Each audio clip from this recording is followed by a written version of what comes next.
Welcome, friends, to this morning session of the second day of our 3-day event in Newport Beach. I'm very happy to see you all again. It's nice to meet fellow travelers on a spiritual path. When we meet together, it's a sort of inspiration to each other. And that is why it is important to get together and get inspiration. And in India, we call it satsang. Satsang means the company of the truth. Sat means truth. Sang means company.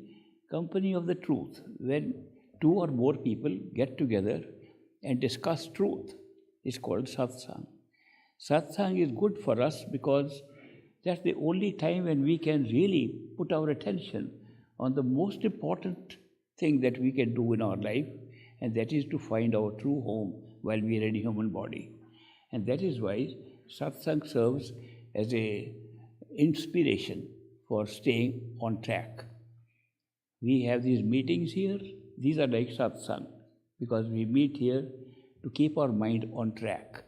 Rest of our life, we are constantly being distracted by so many other things. And sometimes we lose our priorities. We think what we have to do with life is more important. That we have to take care of our jobs, we have to take care of our families, we have to take care of our friends, we have to take care of our own health, take care of our food and diet.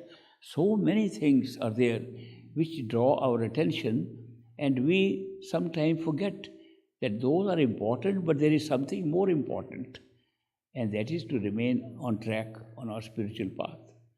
That is why these meetings serve that purpose of keeping us on track so that we can remain committed to what is the most important thing that is valuable to us. If we don't give priority to our spiritual journey or spiritual path, then what is the difference between our life and the life of other animals? They are also born.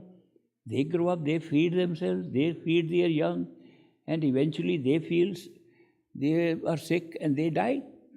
Our life would be like animals. Where is the distinction between our life and their life? They have no choice like we have a choice. They don't have free will like we have free will. That is why we have been given a special distinction as human beings. And this distinction has been given because this is the only form of life in which we can go back to our true home. There are souls sitting in the astral plane. There are souls sitting in heaven.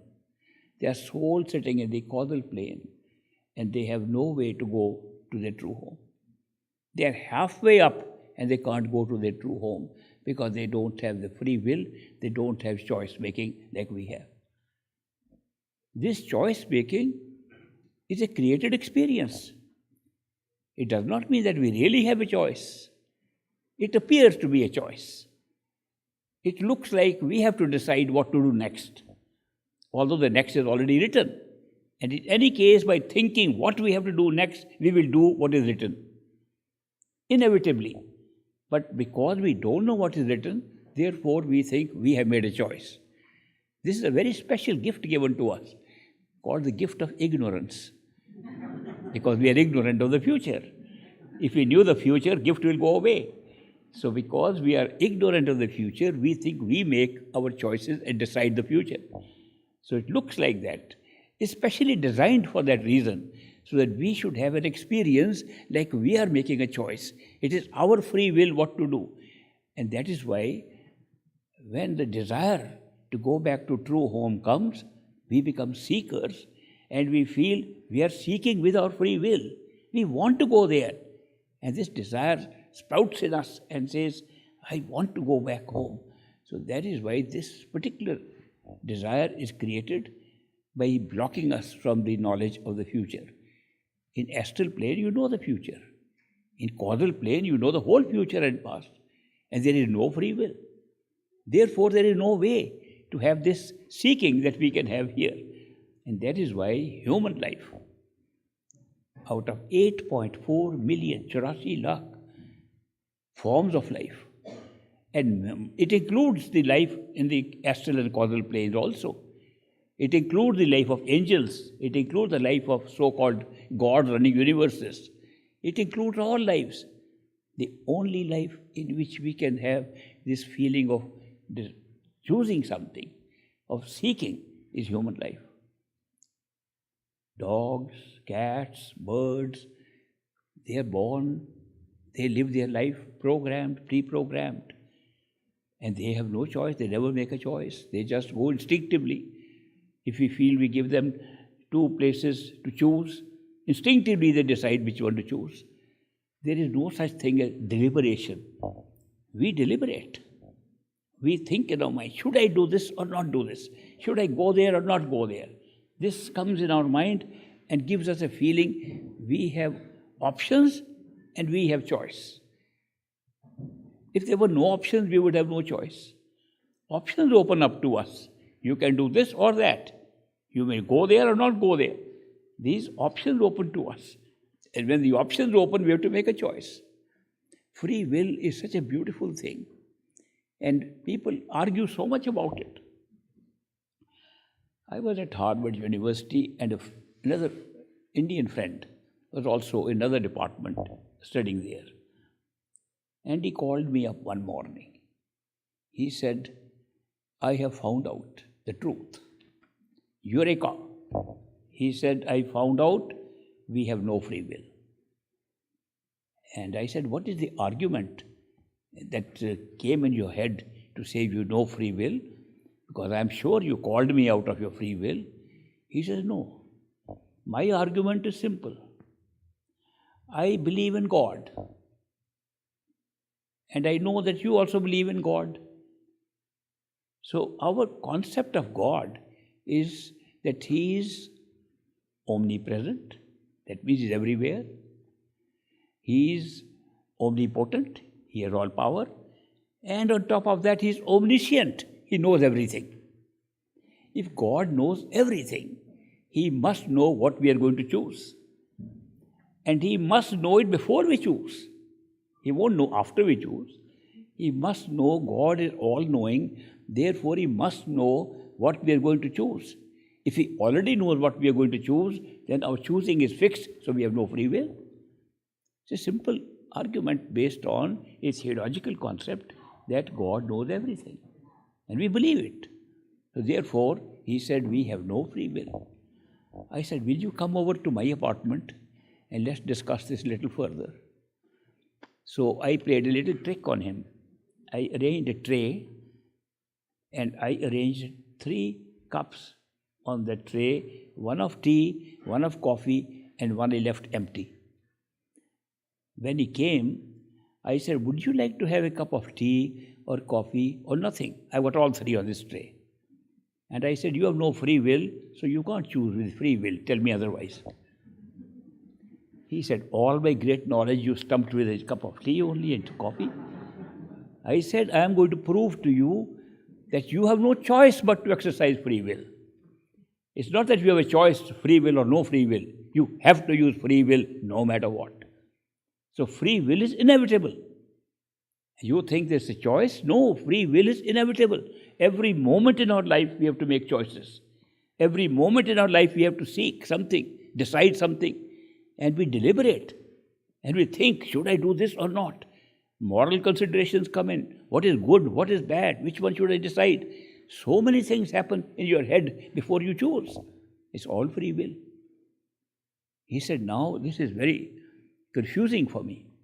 In the morning I was very clear that God knows everything, therefore we have no free will, and now you're forcing me to decide between tea and coffee and making me aware I have a free will I have to use. If you say, no, I don't want anything, still free will. Any decision you take will be with your free will. Free will is so real for you. Even if God knows what you're going to decide, you do not know whether God knows or not. You are still deciding if you have to decide right here. You're not saying, God, you decide. You're deciding yourself whether you want tea, coffee or nothing. So that is why he felt very confused. Then I patted him on the back. I said, now I'll take your stand and tell you you have no free will. and I'll explain it differently. I'll not explain it religiously or say God knows or something. I'll explain scientifically that you have no free will. The scientific proof is that when I ask you tea or coffee, and you think in your head, should I take tea or coffee? What are the factors that make you decide whether to take tea or coffee? What happens? What makes you decide? There are only two sets of factors. One called hereditary, genetic. Your father might have liked coffee. The grandfather liked coffee. It's in your genes, in your DNA, and therefore your propensity, your tendency is to take coffee. The second can be you lived amongst people who took tea or coffee, and the surrounding atmosphere through which you grew made you have a liking for coffee. One is hereditary, another is environmental. These are the only two factors in your head which made you decide to take tea or coffee. There's no third one. Examine carefully. There's no third factor coming in when you make a choice. It's either hereditary or environmental through which you are passed. And when I ask a question, do you want tea or coffee? Both of them are already fixed. You can't change your hereditary things that are already stored in you, nor can you change the environment through which you are passed. Therefore, put two of them together, which is already fixed. There was no choice you had except to take what is already stored in your mind because of these two factors, so you had to take that. So you have no free will, really. Scientifically, we have no free will. At any time we take a decision, it's based upon these two factors. At every time we take any decision, these two are fixed. So we are really acting on a program that forces us to take certain decision, but it works like this as if we have to deliberate in our head. Should I or should I not? The deliberation makes us feel that we have free will. But we take a choice based on these factors. The deliberation leads us to the conclusion, which is scientifically proven, is already fixed for that moment. So even scientifically we know there is no free will, but it appears to be free will. It's an experience of free will, experience of choosing something. Now, why I brought up this issue is because I wanted to explain to you the role of deliberating in your head. What does that do? When you deliberate in your head, should I do this or not? You create karma. Now I'm trying to explain to you how the law of karma operates, which is a very complex law. It's not as simple as people think. That do good, you are rewarded, do bad, you are punished. It's not that simple. Because every day we are going through karma. Every day, every minute, every second, we are going through karma of some sort or the other. Law of karma creates our life. You take away law of karma, there will be no life. Nobody is alive here without karma. Karma is so basic. So that is why it's good to understand what this karma is all about. How is the karma created? It's created by deliberation in the mind, making a choice. Should I do this or not do this? Of course, since choice is already made, all karma is already made. Whether you are making it now or making it later or earlier, it's already made. But experience of it's experience generated that you are making a choice. And if you do not deliberate and decide something, it is not creating a karma. It is paying off a karma created earlier. People ask me, when I hit somebody, am I creating a karma or paying off an old karma? How do I know? It's very easy. If you now decide I'm going to hit him, new karma. If you hit him accidentally, old karma being paid off. The distinction is very sharp. The deliberation, making a choice with two options available, and then you take one option, new karma. When no option available, old karma being paid off. So the pralabdha, the destiny with which we have come, creates most of our life. Most of our life we have no choices. We are just living it, drifting through life. Only in gaps in between we get a chance to make decisions, and there we are creating new karma. Karma is created not by action. So the literal translation can be karma, action. But actually, it is an action of the mind. Karma is not in the body. Karma is not in the senses. Karma is only in the mind. Karma is created in the mind, paid off in the mind, and reduced in the mind. It can be played out in the mind, and from the mind it can be translated into sense perceptions and the body. But karma is all stored in the mind and created in the mind, played out in the mind, and that is how we experience it in everyday life. So when we make a choice, we are creating karma in the head, which means supposing we decide to do something and don't do it, karma is still created. And that karma is registered from the intention. Since we have ourselves attached a moral code to our thoughts, it's the nature of the mind to divide into good and bad, the nature of the mind. There was a German philosopher, Immanuel Kant. He explained the mind is nothing but the categories in which you have cause and effect and a moral purpose you could create. That's your mind. You put everything in cause and effect and put some things as good, something as bad. That's the description of the mind.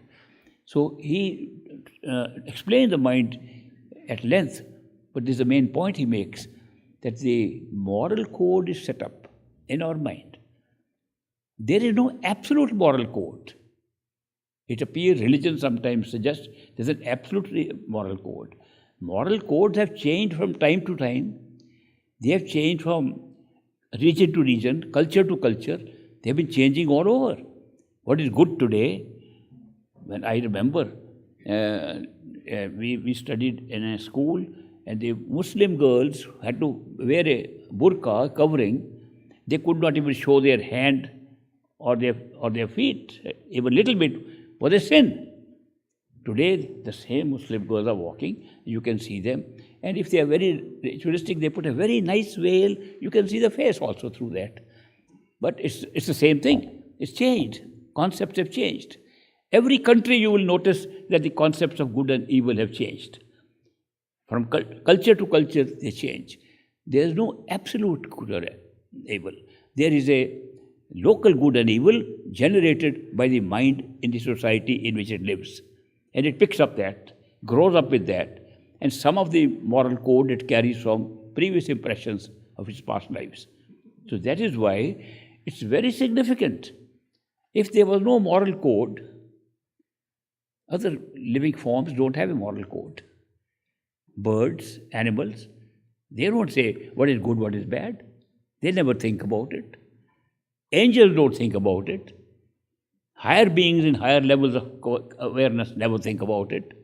Nobody thinks about it except human beings.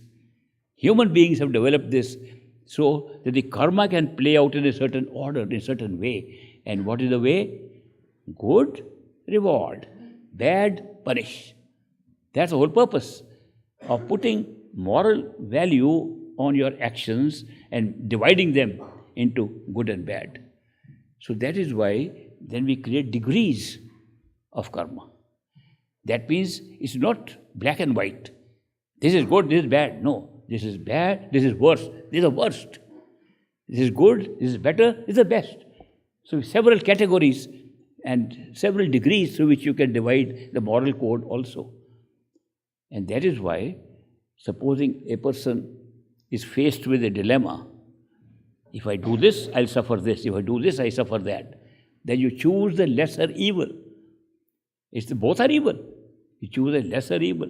And therefore you think you're better off by choosing a lesser evil. It's also evil. If it was only black and white, there would be no difference. So that is why this gradation of the moral code, gradation of good and bad, plays a very important role in our karma. The law of karma operates in a very graded way. That is why we have said killing someone is bad. It's a very common and long-term concept. It is not so long ago people killed each other. Cannibals killed each other, and there were a lot of cannibals also on this planet. Now there are very few left. So the good and bad changed. They changed. You heard the story of the cannibals? There was an island with cannibals, and a mother was walking with a little child. and an aeroplane flew over, big aeroplane, and the child was frightened. He never seen an aeroplane before. What a big bird has just gone over. And the mother said, "Don't worry, it's a very big bird, it's a little hard, but the inside is delicious." This kind of a society. We have laid out our own levels at which it is bad and good. Killing is bad. Is all killing bad or only killing human beings? Maybe all killing is bad. We are vegetarians. We kill plants. There is a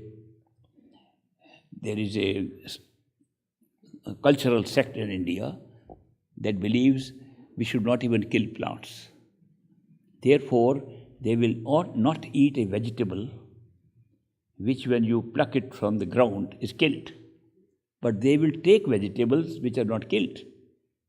For example, they will eat a tomato.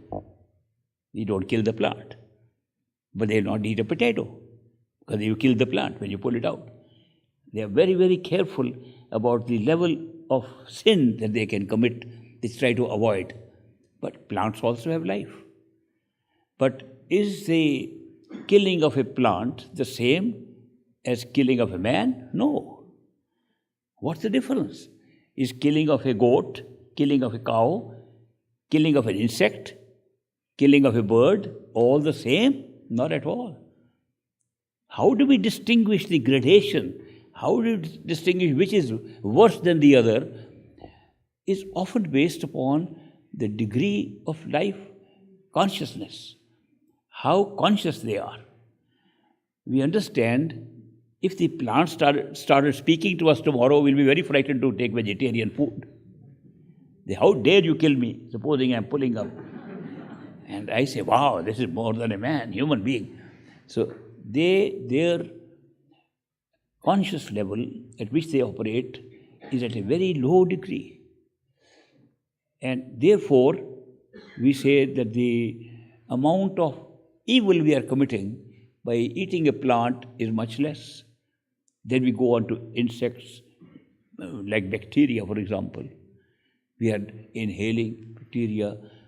We are drinking water. I remember we were in a lab in the physics department in my college, and they said, "What water do you drink?" We take from the tap. He said, "Bring some tap water, and we'll enlarge it microscopically." We saw so much bacteria, so many things flying in it. We eat all the time. The same group that is very careful about what plants they eat, they also wear covering not to inhale living beings that are coming in. They don't wear shoes because we'll crush animals and insects under the shoes. They wear sandals with little small like little wheels attached to it, small ones, so that they kill the least. They still have to kill some, because these small insects are living everywhere. But they are trying to be careful about not hurting life. When you kill an animal, what happens? It depends on what animal you kill. You kill a bird, effect is different. You kill a cow, effect is different. You kill small birds, big birds, you could categorize it. Is there a measure by which we can know at what degree we have created a karma by killing? Yes, there is. And that chart which gives you what the degree of karma is built into our own mind, into our head. It's called the effect on the power of concentration of attention. When you kill, it affects your power of concentration of attention. But whoever you kill, it affects. If you kill the lower order of conscious beings, the effect is less. You kill the higher order of conscious being, the effect is more. And experiments have been done on that. You read a book, and you have a certain rate at which you read that book. Say, everybody at different speeds of reading. And sometimes you can learn the art of reading fast. You read not word by word, you read sentence by sentence. And some people teach you how to read paragraph by paragraph. But whatever your speed of reading a book is, say it's 1 minute a page of a particular book, and you go and kill somebody and come and try to read the same thing, it'll take longer than you normally take. Why? You cannot concentrate as easily as you could before the killing. You can try it yourself. It will make a difference on your own rate of. That is why there is already a measure in us. When we say, let us not eat meat, let us not eat animals, if we want to meditate, what's the reason? The reason is simply this. If you want to have effective meditation, you should create the least karma by killing, and maybe therefore vegetables may be the least. And that is why we say become vegetarian. They know the reason. It's a practical reason. People have forgotten the practical reason. And they made it into a cult or kind of a fad that we have to be vegetarian for that. Not at all. It's because there's an actual difference that takes place in the concentration of your attention. And since good meditation, effective meditation, depends on how well you can concentrate your attention on yourself at the third eye center, therefore what food you eat makes a difference. And that is why it's recommended, take that food which involves the least interference with your power of concentrating your attention. Now, since the degrees are different, the karmic value, karmic repercussions of these is also different. And therefore, depending upon what you are doing, you may choose a lesser of the two evils. For example, somebody is going to attack you. A dog is going to attack a human being, and you kill the dog to save the man. You killed the dog, but you saved the man. So when you see the balance, that you could have been a witness to something worse than what actually happened. So very often in life, we have to choose between different evils. And very often we have to choose between different goods also, which is the best that we can do. These all affect our karma. And this is how our destiny is being made.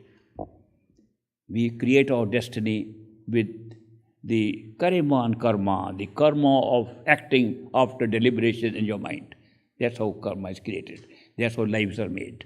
That's how future lives are made. Since we think so much, put so many intentions in our life, we always create more karma that can be accommodated in another human life. Therefore, sometimes we spread it out by taking other forms of life. We can take the form of any life. They're all souls. Trees have souls. The same soul that we have. No different soul. Souls are life. They're the same. But they have been enclosed in a covering which is different and reduces their ability to be conscious to different levels.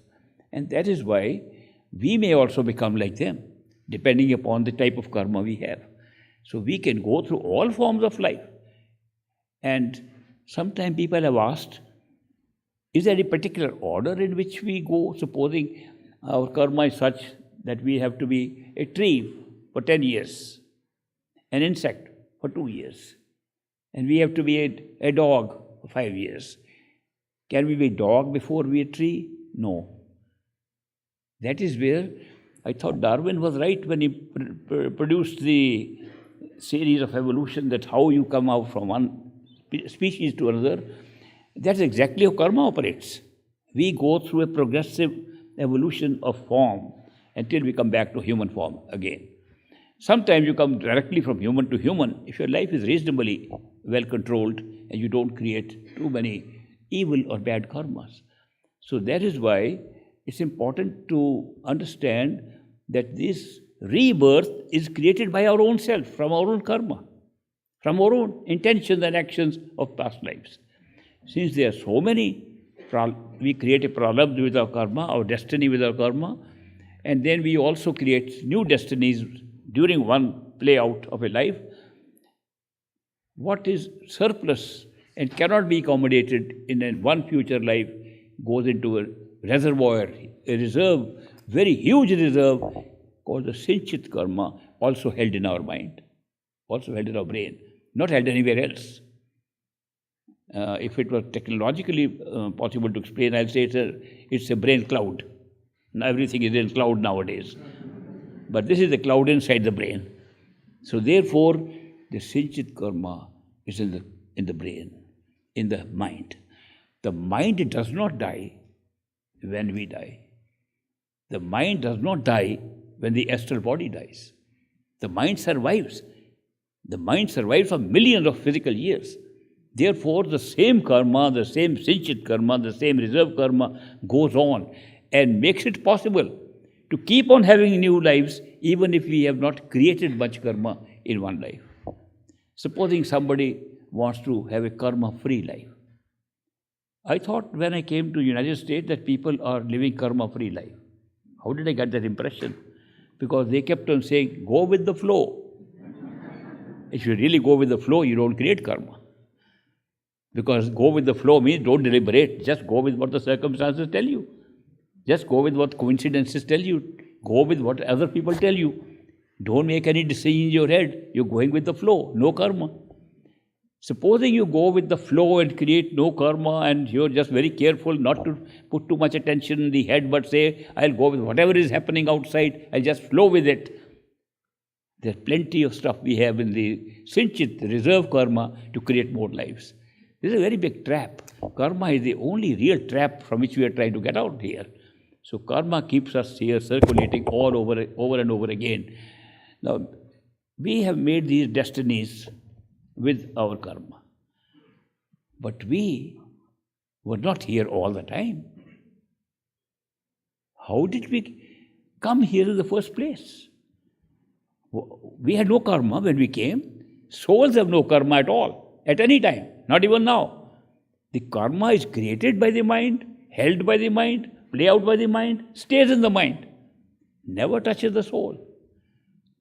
If you discover your soul and see the game of the mind, no karma will affect you. Even now, we are affected because we are identifying ourselves with the mind. And what the mind goes through, we go through it by identification. That's what's happening.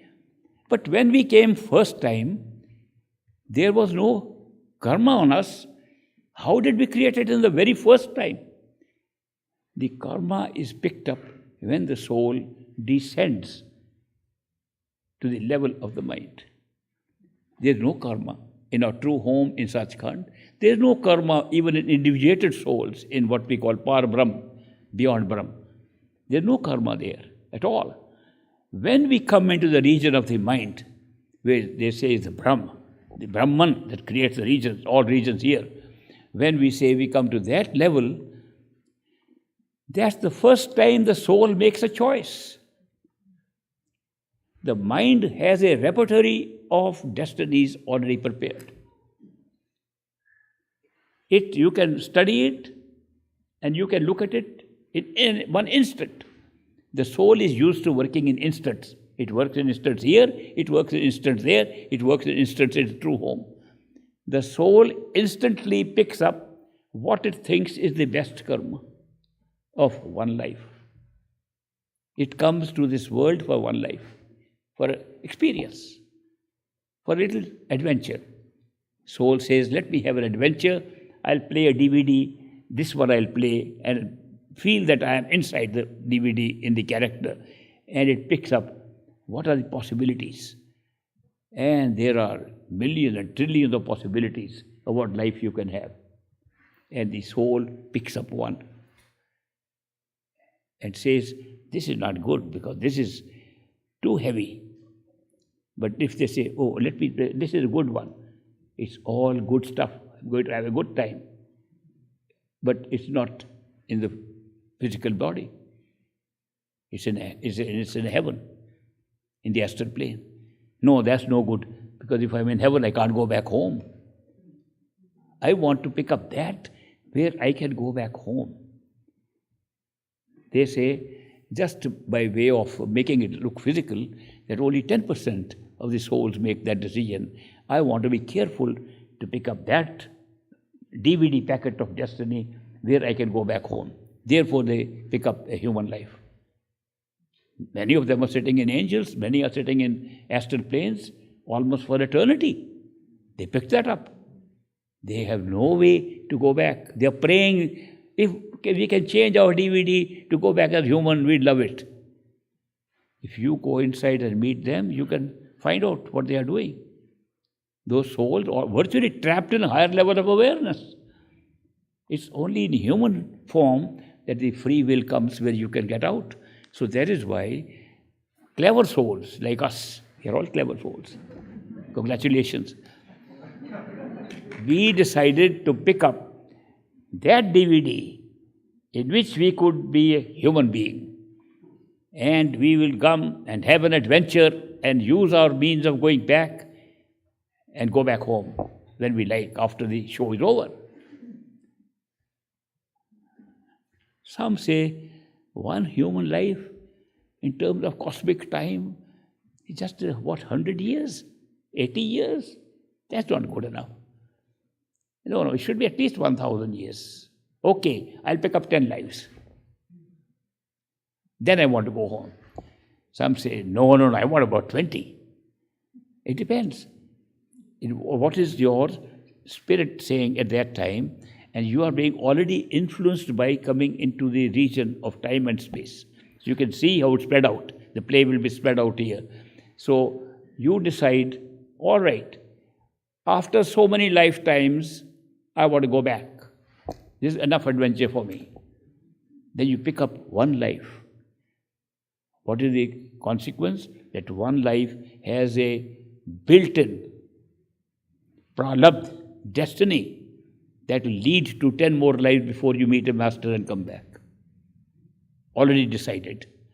But to create that one life, there has to be a previous life. Otherwise you can't have it. So when you pick up one life, in the causal plane, you're picking up a package of previous lives. Not one previous life, infinite previous lives. Because each previous life will need a previous life. It's a great package. You have a great package of possible future lives. But in the life you have chosen to go back home, you've seen that a master appears and will take you back home, perfectly master.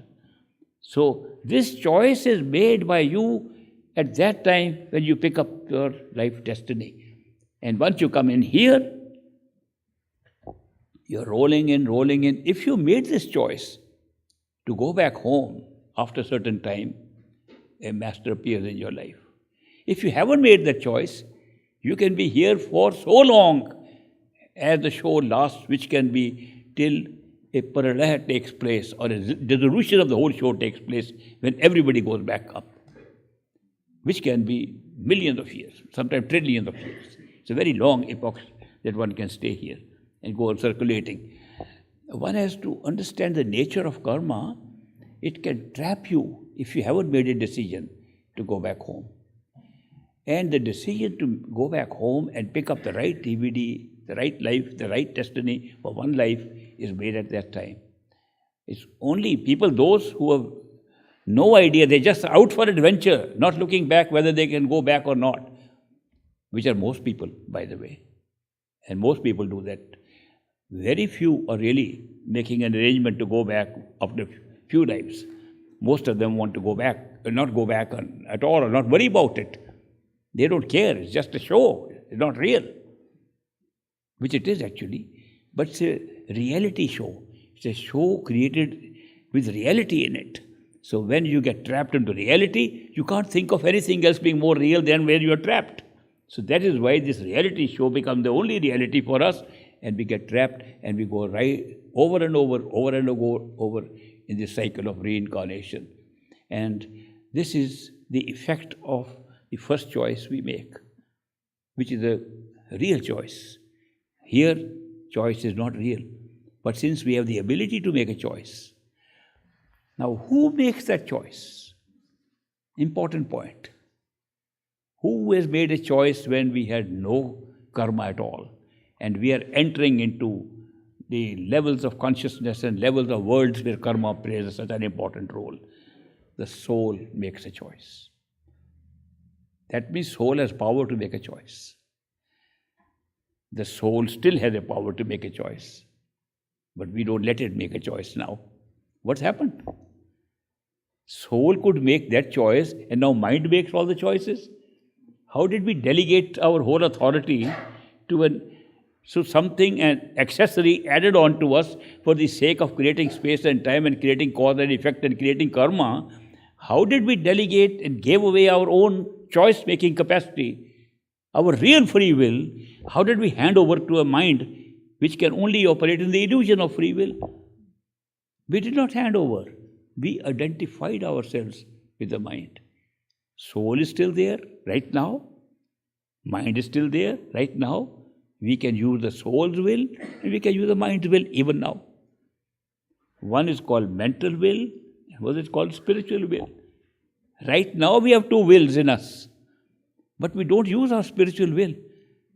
We are so accustomed to go with the mind's will, we become slaves of the mind. Without realizing, one blunder, identification of our own self with the mind, has caused all this blunder. We don't distinguish.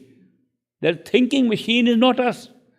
It's a machine we are using to think. If we try to use the machine to think and know we are not the mind, spiritual will comes back right there and then. There's another way. People ask me, how can we develop spiritual will now? I said, very simple. When the mind wants something very badly, say no.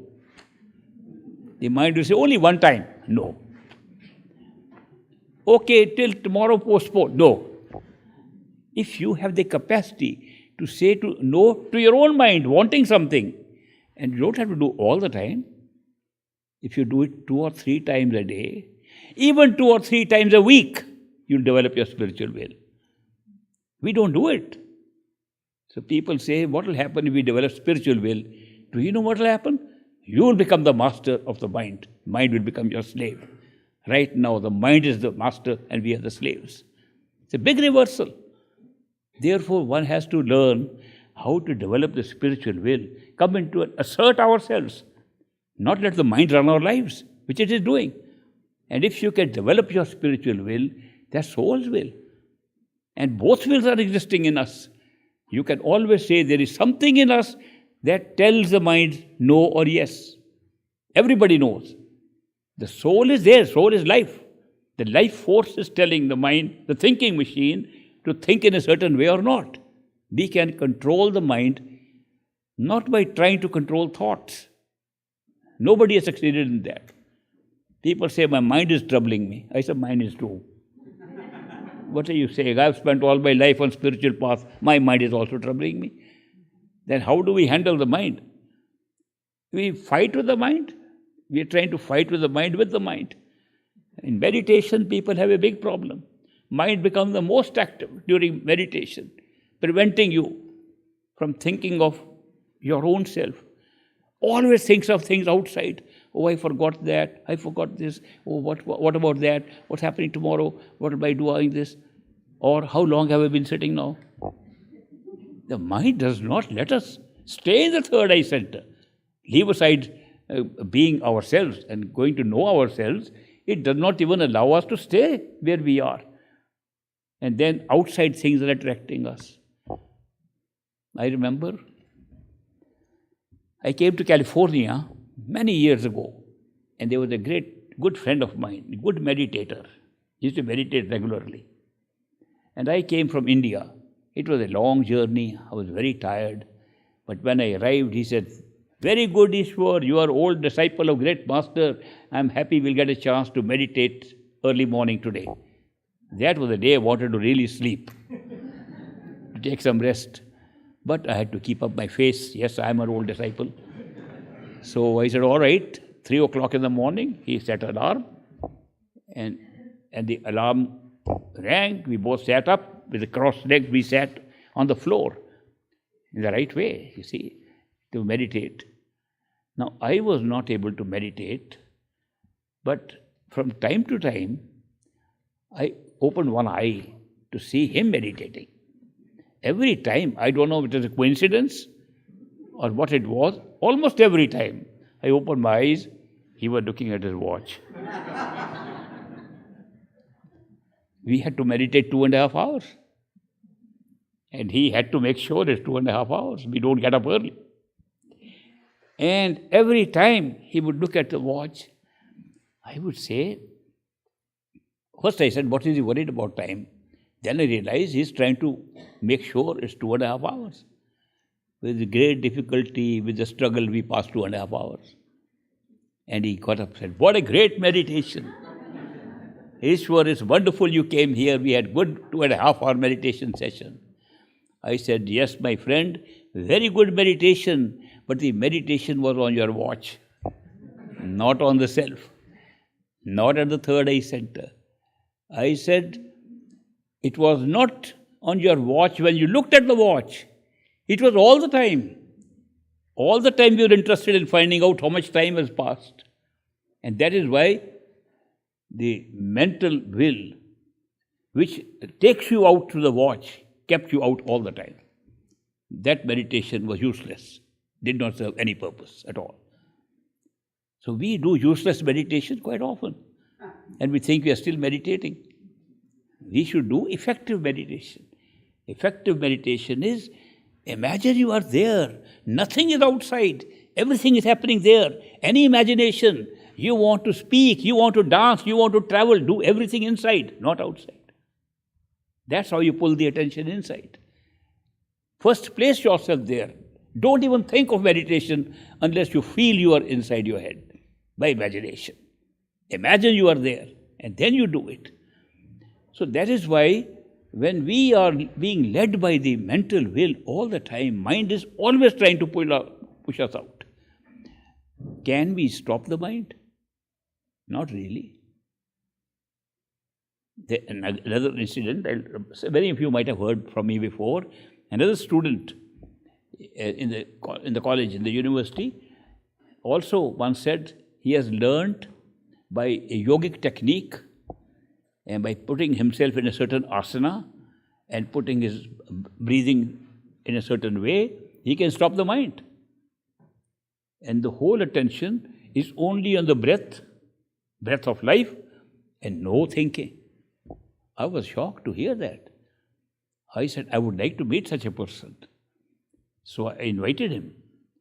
I said, please come, I love to be told about how to stop the mind from thinking. Because my understanding was, if the mind stops thinking, we die. Not only we die, the mind dies. Thinking is the life, is the heartbeat of the mind. So therefore, he came over and he said, I have learned how to stop thinking. I can go into a state of void, into a state of blankness, where nothing works, not even the mind. I have learned that from my special yoga. I said, let's try. And I'd like to know what happens to the state of consciousness. What happens to a person's awareness when the mind is not working? So I said, how long can you stop this mind from thinking? He said, I can do it for half an hour. I said, that's amazing. If you can do it for 1 minute, I'll think you can do it forever. Just demonstrate it for 1 minute. So he took up his position, a particular asana, contorted his body in a certain way, which was the asana required for that. In breathing, he did the breathing. I said, when will you be ready to stop thinking? He said, whenever you like. I said, can I tell you when to stop thinking? Yes. I said, okay. I'll look at my stopwatch and I'll clap. Stop thinking. I'll watch 60 seconds. Clap. Start thinking.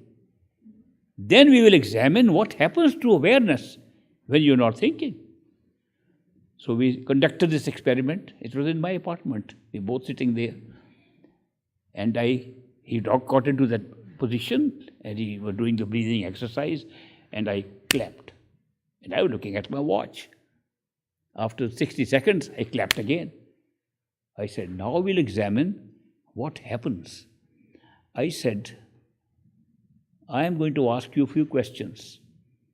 Don't imagine answers. Tell me what exactly happened. First question. When I clapped, how did you know this is the time to stop thinking? Now remember, it's not a question of making up. Remember what happened. And he remembered. And he said, I heard the clap, and I said, now is the time to stop thinking. It looks like a thought to me. Even these few words. If it came into your head, now is the time to stop thinking, that's a few words. He said, just took a couple of seconds. I said, all right. We'll say the experiment is now not for 60 seconds, but 57 seconds. 3 seconds have gone in a thought. Now tell me, how did you know that when I clap again, you will start thinking again? I said, don't make up a story. Tell me, remember what happened. Remember what actually happened.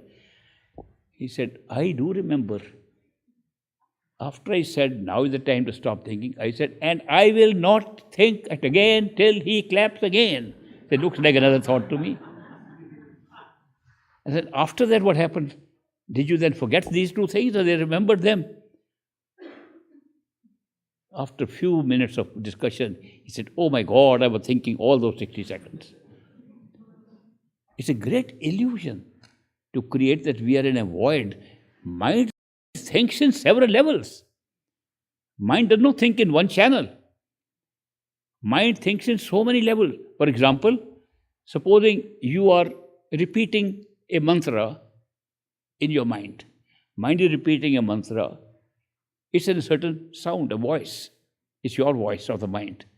You can hear the voice speaking the mantra, another thinner voice, finer voice saying, are you doing it too fast? Are you doing too slow? Who's saying that? Your own mind. You think it's the first channel, that's your mind. What about the second? Not only second, third channel, fourth.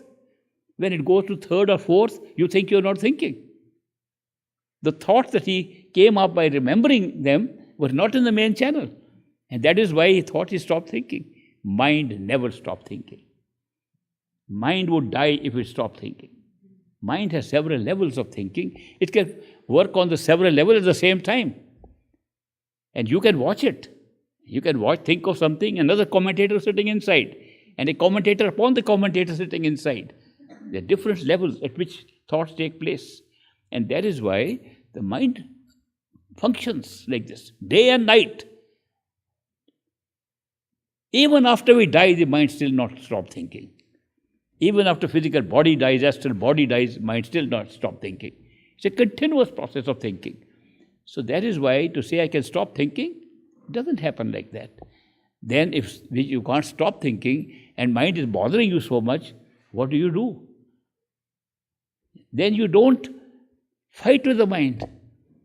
People fight with the mind. We want to be staying here. I want to be at third eye center. Okay.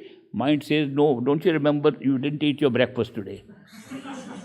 Oh, forget the breakfast. Forget it. I want to be here. No, but you should eat breakfast. No. It's necessary for your health. No. I am saying no, and fighting it, and it goes reminding me of something outside. 2.5 hours passed like that. I'm totally tired. And what a meditation. That's what we do. Fighting with the mind. Mind loves fighting. Don't forget that. Every time I fight with the mind is engaging me and not letting me do what I want to do. Fighting with the mind has never been a good solution to centering yourself at the third eye center. To center yourself, you have to ignore the mind. This is another art to be learnt in meditation. How to learn to ignore the mind. That means mind is thinking something. You keep on thinking, I am going to be here. Mind is thinking, yes, it's thinking. I don't care. I'm not fighting it. I'm just ignoring it. So many thoughts are coming. If I put attention on what the thoughts are, yes, then I'm troubled. I have a choice. Especially if you have built your spiritual will, you'll find choice very easy. When mental will, you have no choice. You're using the same mind to fight. Therefore, it's so important to develop our spiritual will while we are here. Spiritual will should be developed if you want to make your meditation effective. There is something called reducing the impact of karma. According to the law of karma, there is no atonement possible. Good karma, reward. Bad karma, punished. Even is one after the other. But is there a way to cancel karma? Of course, there is one way. Rise above the mind, you cancel karma. Karma is only in the mind. If you are above the mind, even in your awareness here, I'm not talking of going into death and going afterward. No, right here, when we are living here, if we have access to our own self, access to our own soul, we have reached that level of withdrawing attention from everything, including the mind, which can be done by the same practice of withdrawing attention to your own self. Practice is one sentence. Total practice to go to your true home is only one sentence. Withdraw your attention to your own self, real self. That's the whole secret. You can withdraw your attention from the mind and go to your own self at that stage. When you do that, then there is no, you escape the karma. Then it looks like there is a body and going through karma. Wow. There is another body going through karma. Wow. Your body, like anybody else's body. It's not that it's you. You are not the body. You become a spectator, a witness of a show taking place in bodies in which one body is one of yours. That's what you get to know. It's a remarkable state to be in, and it's possible in a human life that you can be not only out of body experience, out of body, out of sense perceptions, out of mind body experience. Nobody can think of it. Except perfect living masters, nobody has even talked of this. That during your life, you can have an out-of-mind experience, completely leave the mind behind with the package that's sitting here and watch it from there. All possible, right here. That's the way. Then karma is not there at all, you'll see. It's just a play, and we go see a show, we go and see a movie. When you see a movie and things are happening, it's not your karma, it's their karma. That's why you see your karma as a movie, separate. So that is why, that's the best way.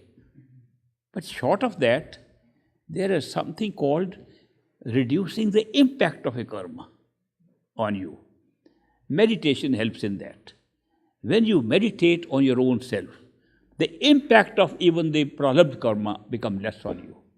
The more awareness you gather, the greater your skill and strength to cope up with karma more easily. And that is why it looks like karma is there.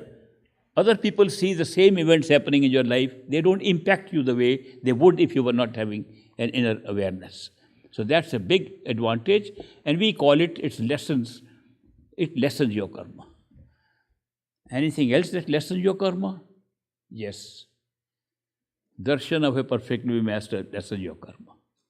It gives you an inner. Why does that lessen? Because when we are in the presence of a perfect living master, our soul is pulled by love. And that pull of the love reduces the impact of our karma. It's the impact of the karma that's reduced. If you spend more time, get to know more, it also reduces the impact even more, and life becomes tolerable. It does not mean the prarabdha ends, it's there. But it doesn't affect you like it would affect if you didn't have these advantages of reducing their impact. So that is why another good reason, if we are going through bad times, it's a good thing to go have darshan. Or to remember the master also brings up our love and devotion, just by remembering a master.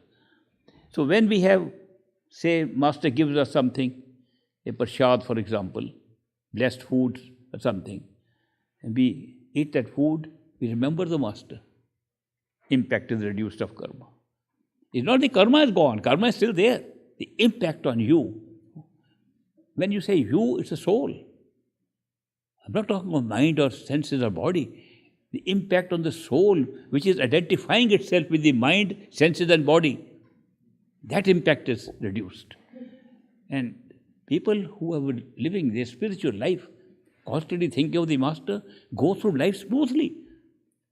To other people it looks like, oh, they are looking like just like ordinary lives. But they are not going through ordinary life. They are not going exactly through ordinary life because the impact of these events does not affect them like it affects us ordinary people. So it's a good idea to, when we have an opportunity to meet a perfect living master, good idea to meet as often as we can. I think I mentioned to many of you earlier, and I'll say it again. This question was asked by an American disciple from great master. Baba Saban Singh, he said, Master, how often should we come and see you? He said, the best is to come and see me every day. He said, Master, somebody is not living next to you. How can they come every day? He said, somebody not living near me, then they can come once a week. And I remember when he was saying this, my grandfather was there, I was there, my father was there. We heard this. My grandfather was affected by this statement. And he went every weekend after that to see the Master till his death. He went every week because he says that's the minimum one should go and see the Master. A wonderful life he led also. He said, but supposing, the American disciple said, supposing one is living very far away. He said, then once a month is good enough. He said, Master, what about us in the United States? We're living very far away. We can't even afford to come once a month. Then what about it? He says, once a year is good enough for that. If you come once a year, good enough. He said, Master, supposing we can't come once a year. Then Master smiled. He said, next life is available for that. Therefore, he is emphasizing the importance of the darshan, and more important than darshan is even drishti. Now, what's the distinction between the two? When we look at a master, it's called darshan. When the master looks at us, it's called drishti. And drishti is more powerful in making us capable of coping with the karma than even darshan. So that is why we sometimes get a chance to be very close to a master, perfectly master. And the master looks at us. It's like drishti. It affects us. It affects our prarabdha, and our capacity to go with life changes. And people have tried this out. And I have tried this out. And it works. So that is why it is a good thing if we are lucky enough to find a perfectly master. To find as much time, as much we can afford to have darshan and drishti of a master. So that is why these things affect our karma and make us feel that we can cope up better with karma.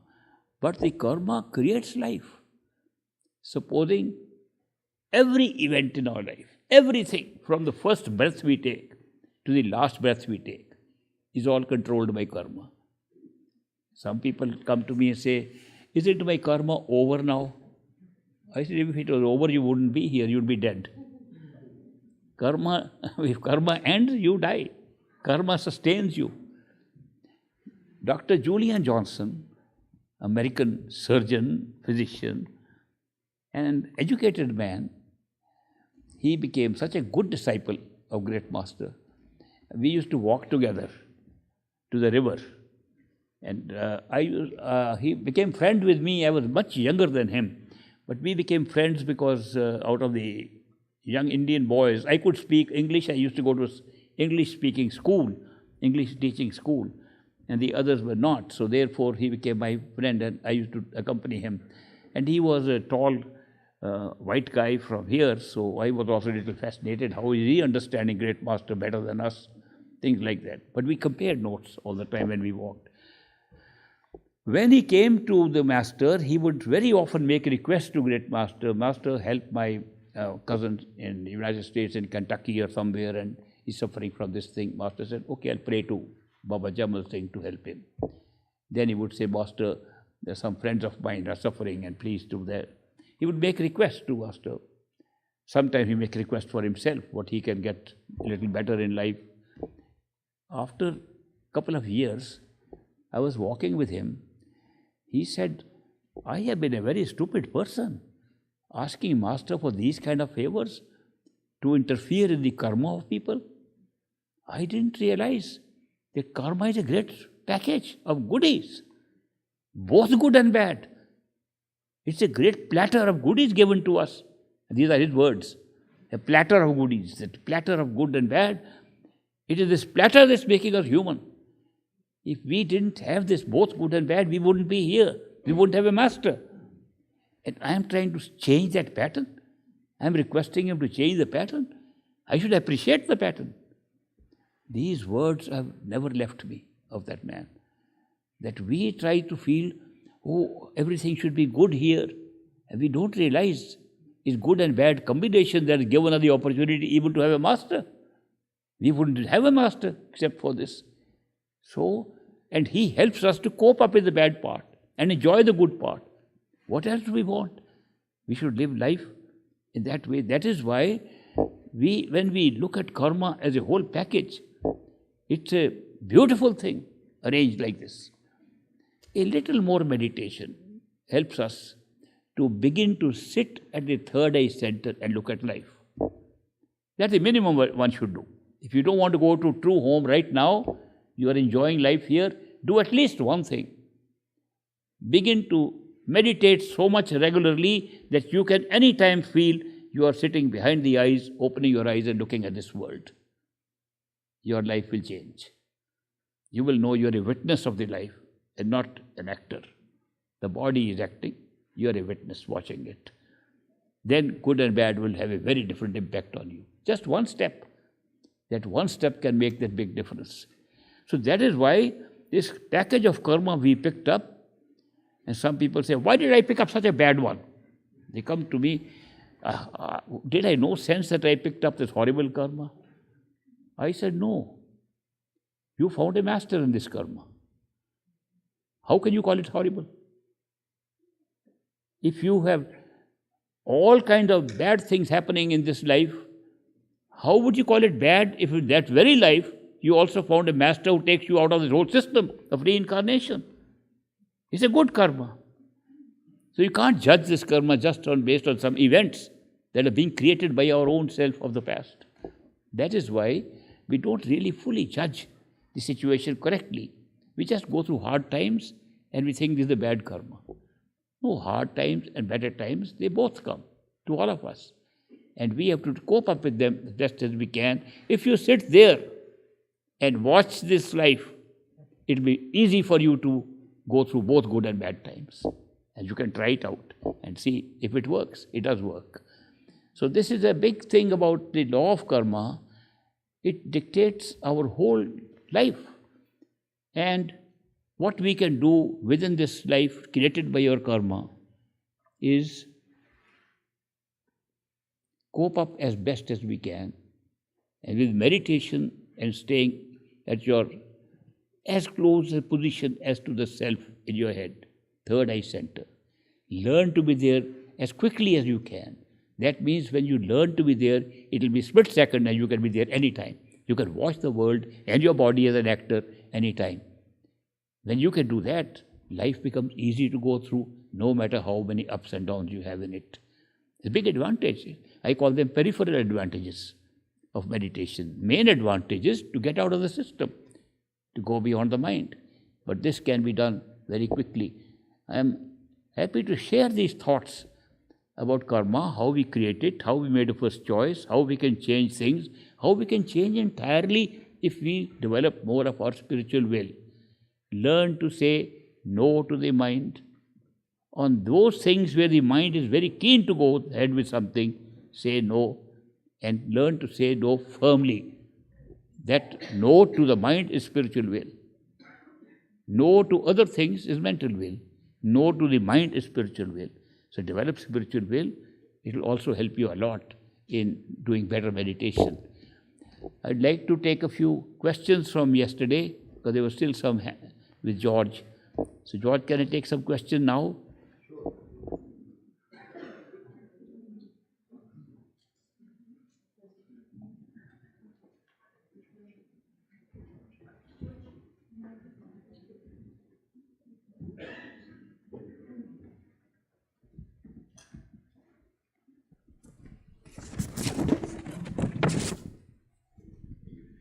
What and how do we find our purpose?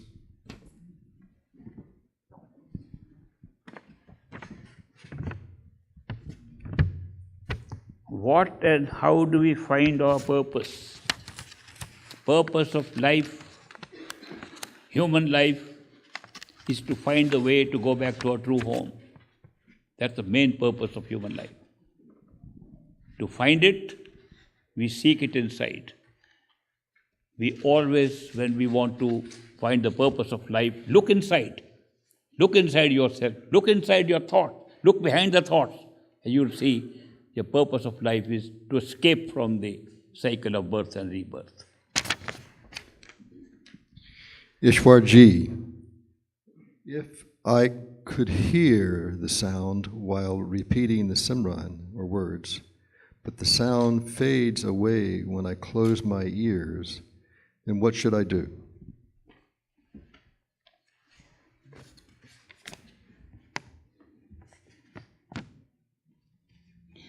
I could hear sound while repeating the Simran words, but the sound fades away when I close my ears. Then what should I do? Don't close your ears. It's obvious. If something is stopping it, don't do it. It is, we close ears only to avoid distraction from outside. No other purpose. I want to clarify this thing.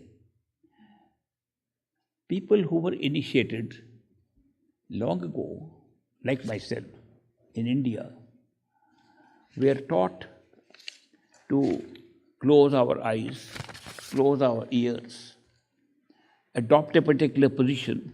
Their knees were higher. We were virtually sitting on the ground. It was a very odd position to be in. The reason for that position was because there was so much distraction outside where we meditated that we closed our ears, closed our eyes to prevent distraction. It does not mean that this is a requirement for putting your attention on yourself. Putting attention on yourself is the main purpose of meditation. These physical things to help that does not mean that becomes meditation. It's not the posture that you take that is meditation. Why we were taking the particular posture to hear the sound is because we had no earplugs. People now, if they're distraction, they can put earplugs. We were too poor to have earplugs, never heard of them. We had to use our own thumbs of our own hands, close eyes with our own hands, like this. And since the elbows get tired, we took a position where the knees were higher. We put our elbows there. Purely a logistical thing to help us sit longer enough in that position to hear inside. Now people are telling me, we are just following the posture correctly but getting nothing. Posture is not going to give you anything. It's a physical thing. It was only a convenience at that time. You can sit in a comfortable chair now. And I have a chair right here which has got armrests. I can use it. People who could afford it in India, they did not take that position. They could use what was like a T made with wood. A little screwed thing, a piece of wood, a little plate of wood like this, and screwed with a T, and they could put their elbows on that to put their thumbs in their ears and hear sound. It does not mean that you had to do that. They called it Vairagan, which is a term taken from spiritual literature, where they say the separation that makes you feel very lonely without your master is Vairag. So by meditating on that, you are Vairagan. That object is now called Vairagan. So it's just a piece of wood that helps you do it. So it does not mean that any of these things has anything to do with real meditation. The real meditation is putting attention on yourself. If you can get that sound of the self, you can hear the sound of the self without plugging your ears, don't plug your ears. And if the distraction outside, plug your ears. It's simply a device. But don't forget the intention of meditation is to put attention.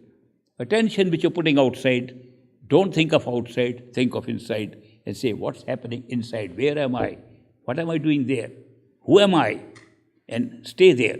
That's what the purpose of meditation is. In many religions, they use their holy books or symbols for exorcism of the hunted people. Is it real? How does it work?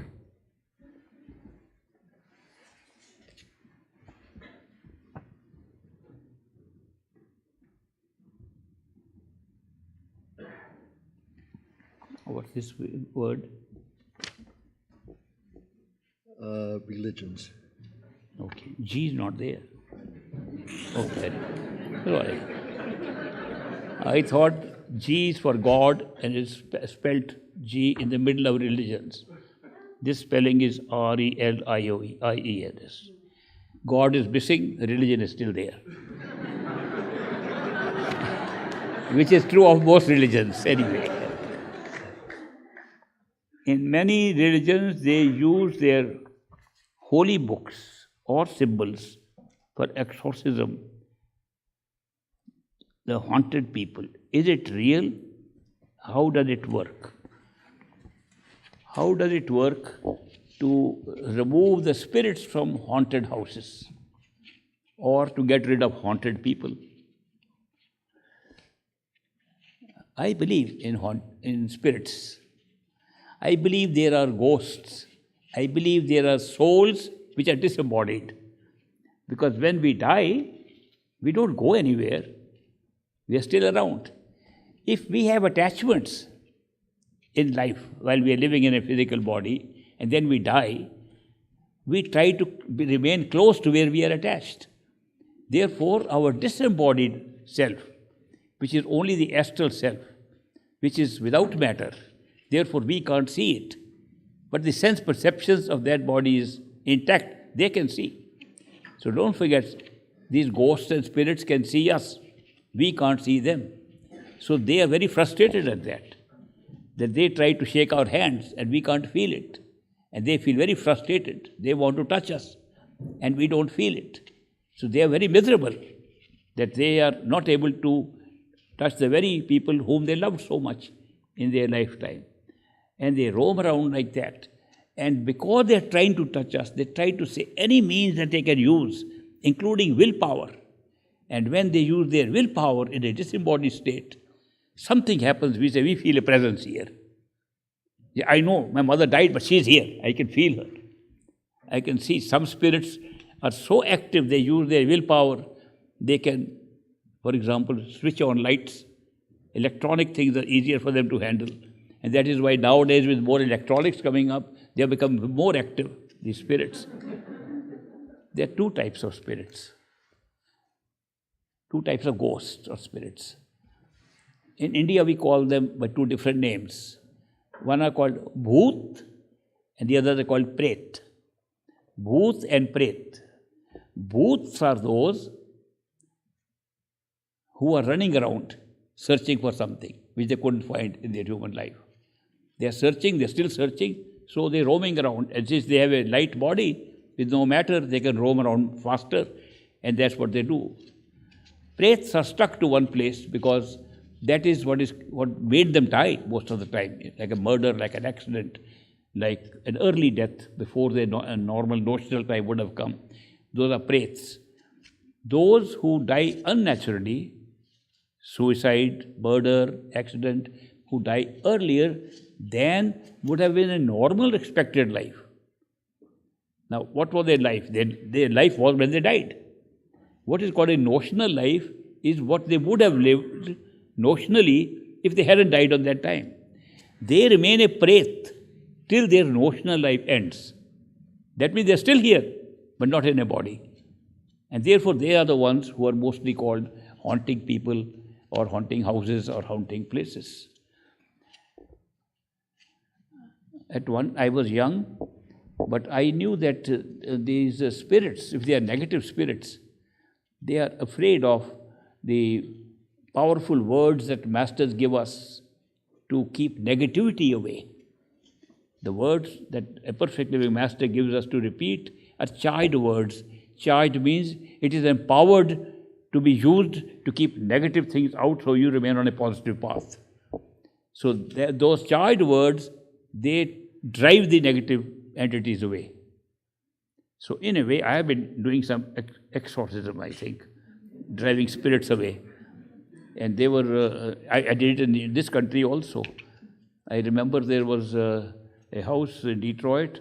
They said there's a haunted house and a spirit comes, and people have even heard this spirit screaming sometimes, spirit making noises. And so, will you please do something? I said, no problem, I'll go there. And I just thought of those words in my head. The spirit never came again. So it works. So there is a way to get rid of the spirits. If you have got the initiation from a master, repeat words, no negative spirit will stay. A friend of mine in Chicago area, he bought a house. He was looking for a house, and a realtor told him, there is a beautiful house. A woman has just died, an old woman. The house is fully furnished. There are some computers, not even opened from the boxes. Her children are living far away. They don't want to come and do anything. They just sell the house as it is. It's a great bargain. Will you like to buy it? And my friend bought the house. When he bought the house, there was a rocking chair there. And he comes in the evening, a rocking chair is moving. He said, who sat on the rocking chair? He goes into his bedroom and door is slightly opened by somebody. There's no breeze or something. He gets convinced there is some spirit here. He comes to me. He says, I bought this house and obviously there is some spirit there because if physical things are moving, which is not merely my feeling the presence, I also feel somebody is peeping at me. And when they open the bedroom, they're hurting my privacy.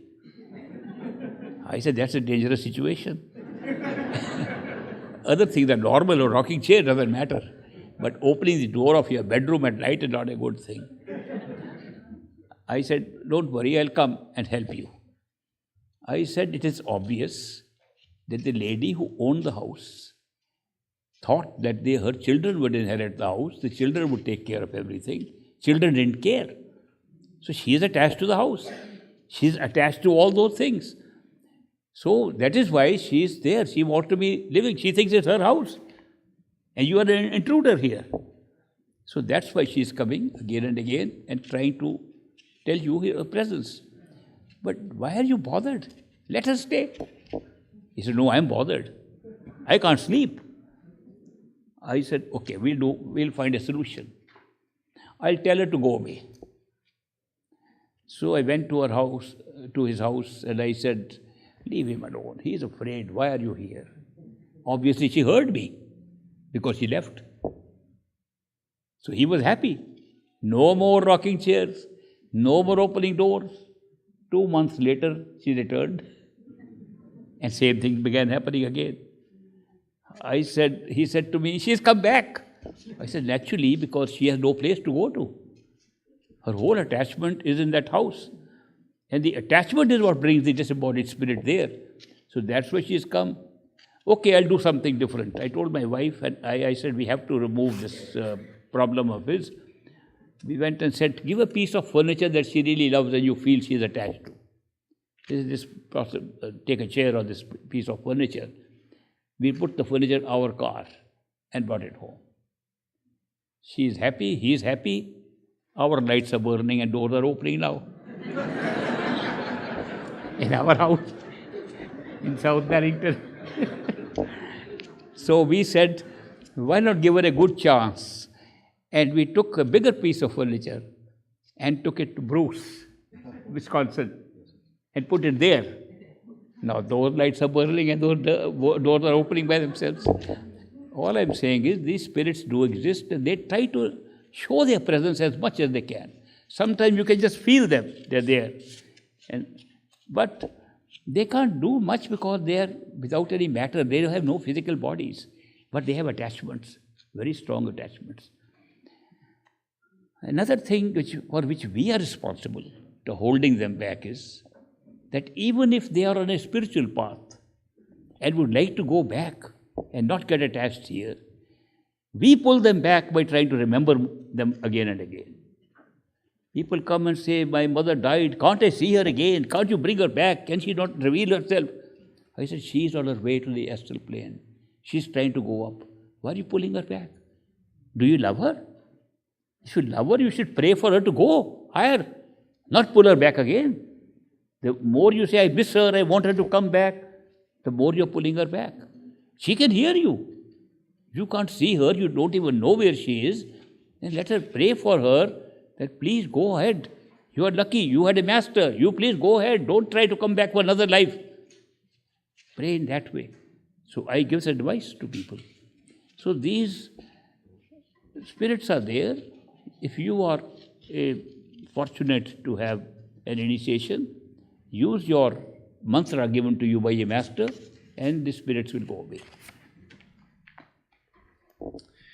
Do initiates of a perfect master have to suffer materialistically when the karmas are wounded up for the journey to the true home? Or does the great giver take care of initiates on the physical plane in material along with the spiritual?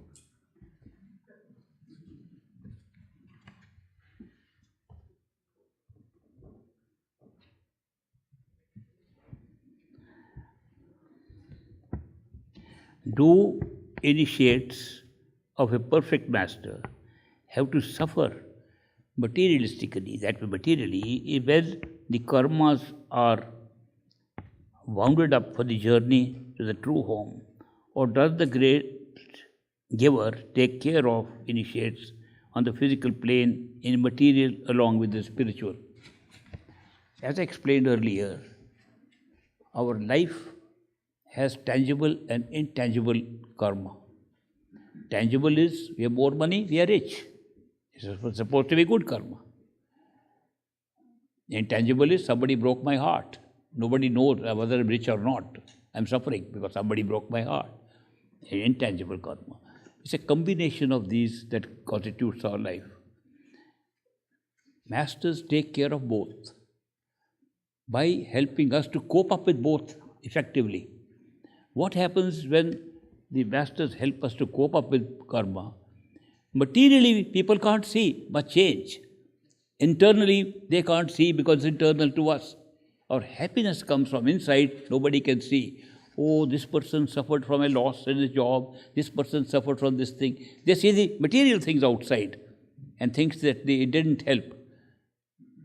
Therefore, masters are helping us both in material form by making it easy for us to cope up with the loss, by telling us it is a payoff from a past life.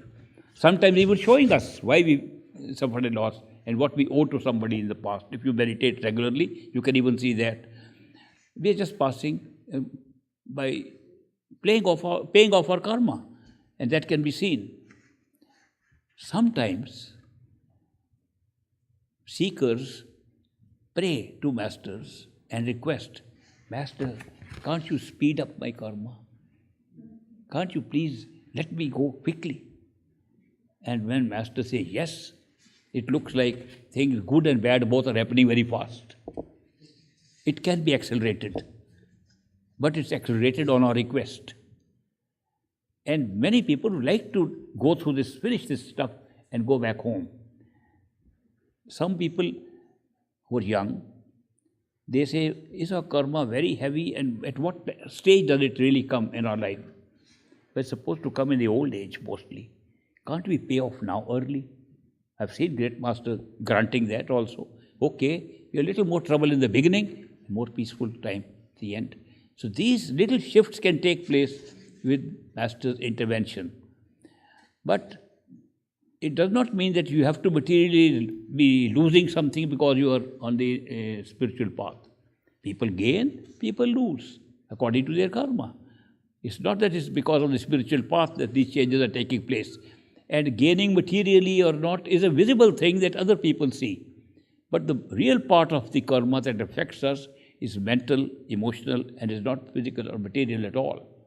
What makes us happy or unhappy is very often an internal emotional situation, internal mental situation that makes differences for us, and nobody else can see that, so they don't know what help we are getting. But the masters do help us in both. What will motivate us to do meditation?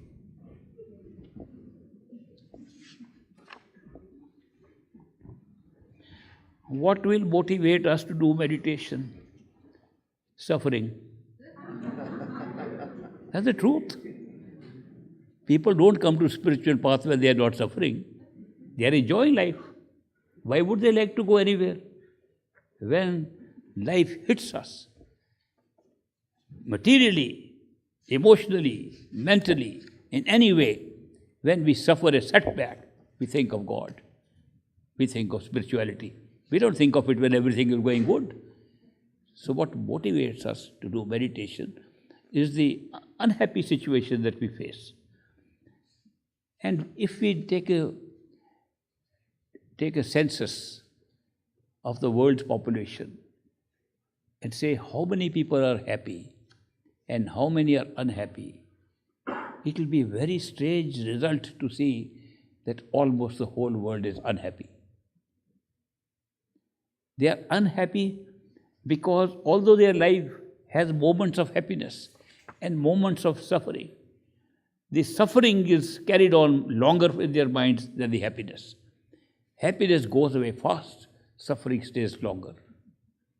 Oscar Wilde, an English author, written an essay on suffering. And the opening sentence is, suffering is one long moment. When one moment becomes long, it's called suffering. Happiness passes quickly. And that is why, even if the happiness and unhappiness is equal in our life, it looks like unhappiness is pervaded in our life. And that is why we all feel unhappy. And when the unhappiness reaches a certain point, we say, I want to get out of it. That is why what really motivates us, what really brings us to a spiritual path is a shock that we get, which is not a good one, not one that makes us feel good, but an event that's painful, suffering, we don't like it, emotionally not good, and that's what makes us come on the spiritual path. Once we are on the spiritual path, we say, now we have been taken care of. Who cares? They say, Master will take us no matter whether we meditate or not. Great idea. Master will take us at the end because he promised it. But the mind doesn't believe it. Mind says, how can he take us when we are so bad? How can he take us when we commit bad things?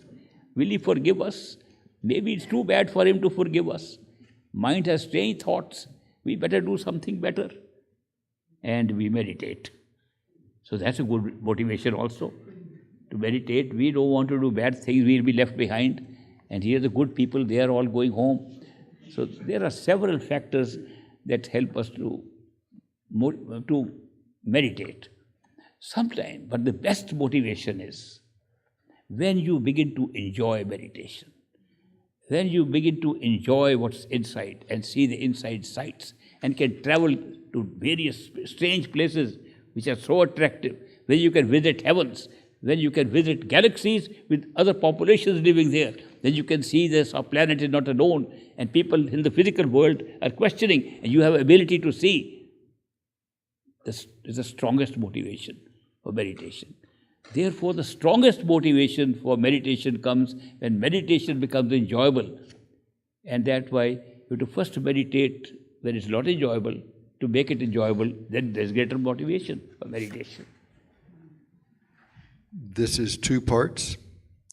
If a person is initiated by a PLM, Perfect Living Master, and the PLM passes away, the person will see the radiant form of a successor of the old master, or the person always works with the first master.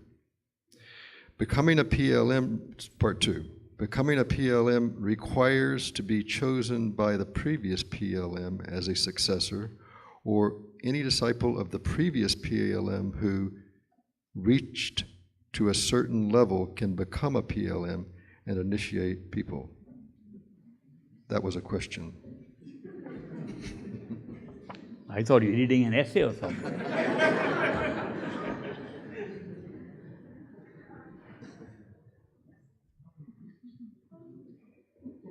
Part 1.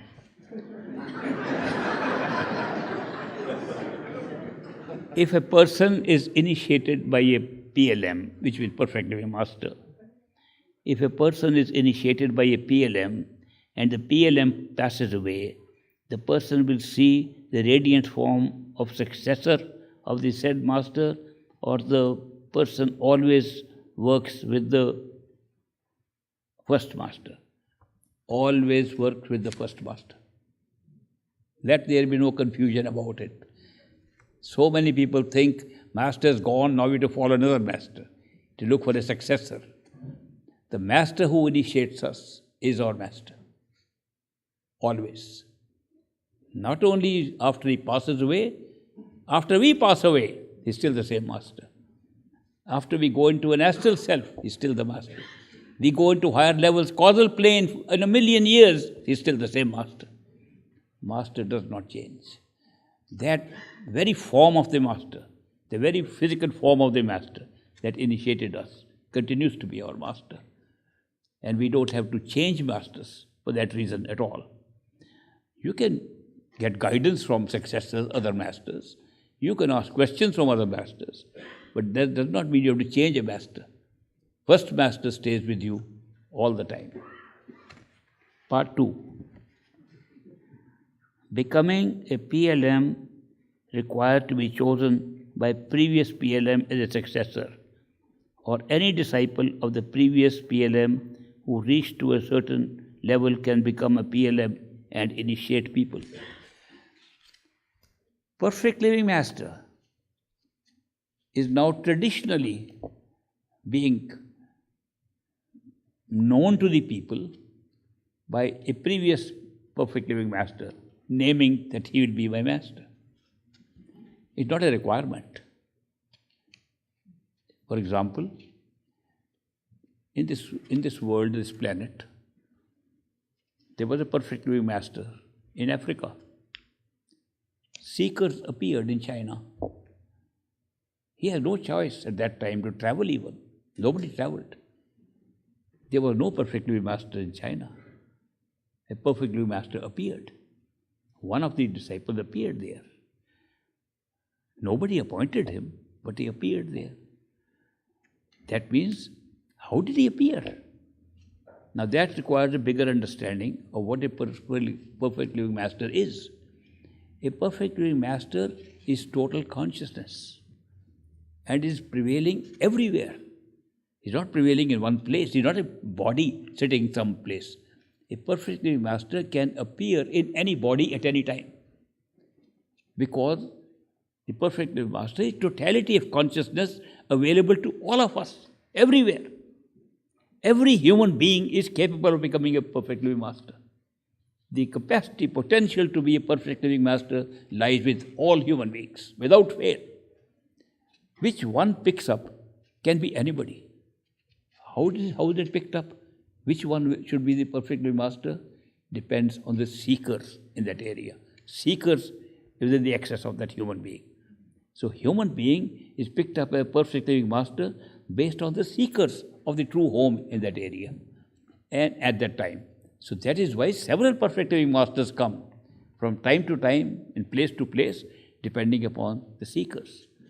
But traditionally, it's just a guidance given to people. Okay, how are you sure he's a perfect living master? So and so appointed him. It does not mean that appointment by a perfect living master makes another person always perfect. Masters know that all are not perfect.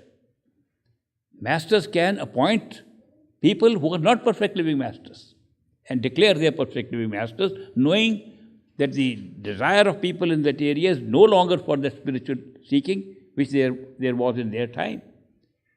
The tradition goes on. And if a master is not perfect and he is appointed by somebody, we think he's perfect, but he doesn't have that pull, he doesn't have that power, he doesn't do anything, he doesn't do what the previous master does, we can always know this is not our master. Then remember, since a perfect living master is an ordinary human being chosen for his seekers, he's not chosen for humanity. A perfect living master does not come to save everybody. He comes to save list of souls which he carries. This is my list of marked souls. I have to take them back home. And that's exactly what his role is. Others benefit by happening to be there, and they get marked for future perfect living masters.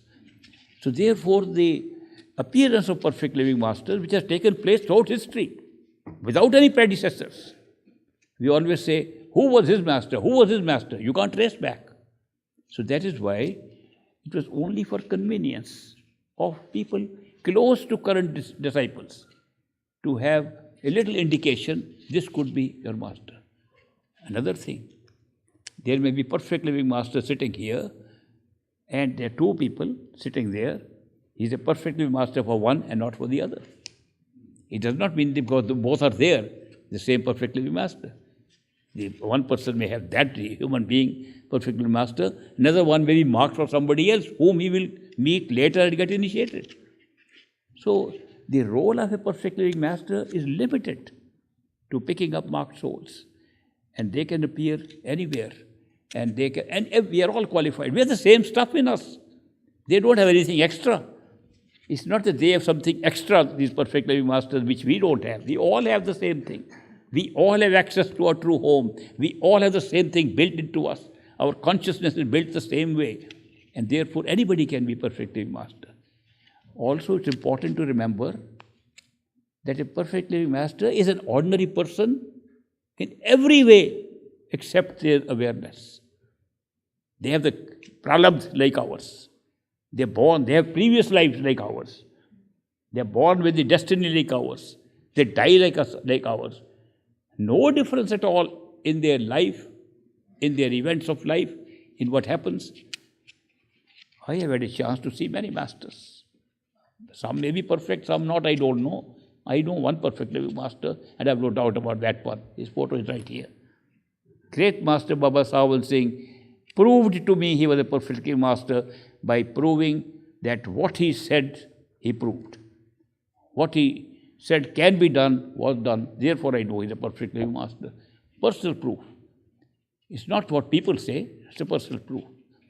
I don't judge any other master, I'm not supposed to. That's not my role at all. People ask me, tell us about the names of perfect living masters in the world today. I said, that's not my role at all. Then whose role it is? The seekers. The seeker's role to be found by a perfect living master. Not the seeker will find. So that is why perfect living masters appear. And two people are sitting, one is affected by the talk of the perfect living master, other says, I don't see anything in it. One is being pulled, one is not being pulled. He is a perfect living master only for the one who is being pulled, not the other person. So don't forget this main thing. The unconditional love of a perfect living master pulls the disciple. And a disciple feels he was waiting for this moment all his life. Very strange feeling that people suddenly feel, I was waiting for this moment. Something in me was saying, this is it. And that happens when you are in the presence of a perfect living master. So there are certain signs that we get, but it is not a worldly thing. That how perfect living masters are appointed by so and so, are they perfect or not, how many are perfect or not. Great master said, I am going to quote him on this subject. He said, most of the masters who came never appointed any successor. If they did, it was the sake of the people who were around them. The successors were not perfect living masters. Those who did appoint, mostly one or two successors were perfect, rest were not. But masters were appointed throughout by those imperfect ones, kept on appointing more. He said it hasn't happened in history that any line of masters ever exceeded 5. The maximum of perfect living masters in any one line that ever happened was 5. Mostly it was 1, 2, 3, never more than that. He said, but people think that their line, starting from, say, Kabir, old master, there are still people following this whole line of masters. There are so many lines. Religions are formed from masters. And when religions are formed, masters continue. But they are not perfect. Their teaching begins to change. They begin to say something different from what the original master said. Their practices begin to change. And the original thing from where the perfect living master started is lost over time and becomes more religion. What's the main difference between spirituality and religion is, spirituality teaches you, spend your time inside. Put your attention inside. Nothing is outside. Everything is inside. Go inside. Religion says, perform these ceremonies, do these rituals, they are very necessary. Outside things are taking emphasis, inside is forgotten. That's called religion. Spirituality and religion differ in a big way. Religion is doing things outside and make them very important. Spirituality is saying, go inside, nothing is important outside. So, after some time, in the names of the same perfect living masters, we create religions. And the spirituality is lost, rituals are left. This is a two-part question, and it seems it could be answered as one, possibly. When you talk about the third eye, is it the sixth chakra of Pinda, or is it the first chakra after that? What is the seventh chakra that all yogi systems and spiritual paths talk about? Talk about that as the highest chakra to activate.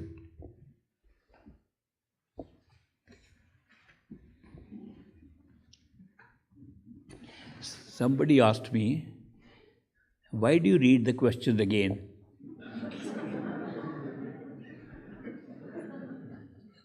I am not wearing my hearing aids.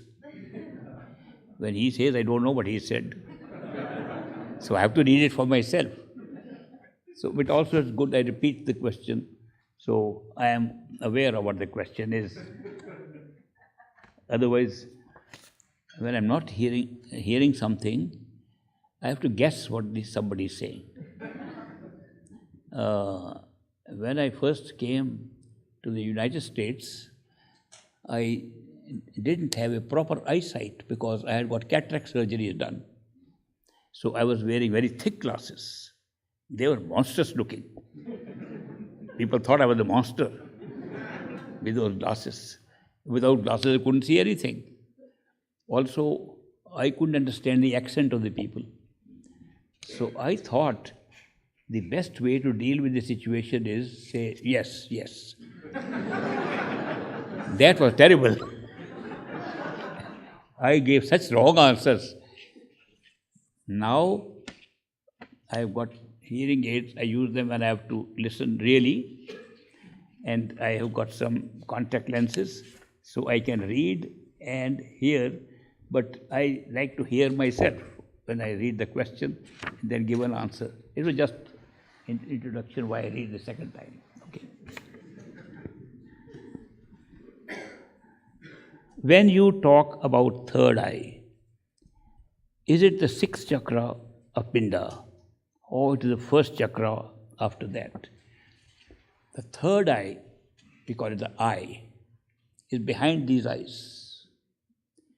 The two eyes and the area behind the eyes is the sixth chakra of the energy centers. The two eyes looking from behind, from that angle, is the first chakra of the astral plane. Great Master once went to Karachi, Pakistan, for a visit. And it was very nice. I also accompanied him. The reason why his visit was my uncle was working as a meteorologist, weatherman in Karachi. He had a big house on the beach, Clifton Beach. And he wanted Great Master to come and have a little break from his heavy duties and enjoy some time there. So some of us accompanied him by train. It's a great journey. We took a long time to travel by train to Karachi. My uncle and aunt were disciples of Great Master, initiated by him. But locally they had a Swami Brahmanand, who was an expert in teaching some kind of meditation of the six centers and pranayam, breathing exercises. And he was also very good in Ayurvedic medicine. My uncle and aunt were not interested in the meditation techniques. They were following the teachings of Great Master. But they were interested in the good Ayurvedic medicine he gave. So they used to go to the Swami Brahmanandji, for Ayurvedic medicines. When they found Great Master had agreed to come to Karachi, they went to Swamiji, said, Swamiji, our master is coming from Punjab, and we would like you to meet him. He said, certainly, bring him, I will give my blessings to him. Now, that's not what they expected to hear. So they had to decide how to now meet the situation. So they decided The great master will be staying in our house. We will invite Swamiji for lunch.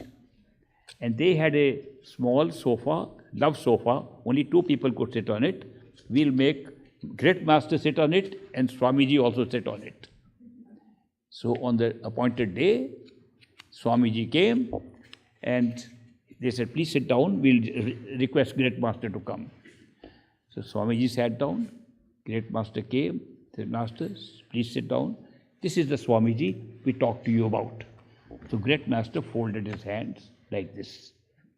And Swamiji raised his hand on top of his head and said, I bless you. He did what he promised. And we were watching the show. We said, we didn't know that great masters come here to get blessings from a Swami.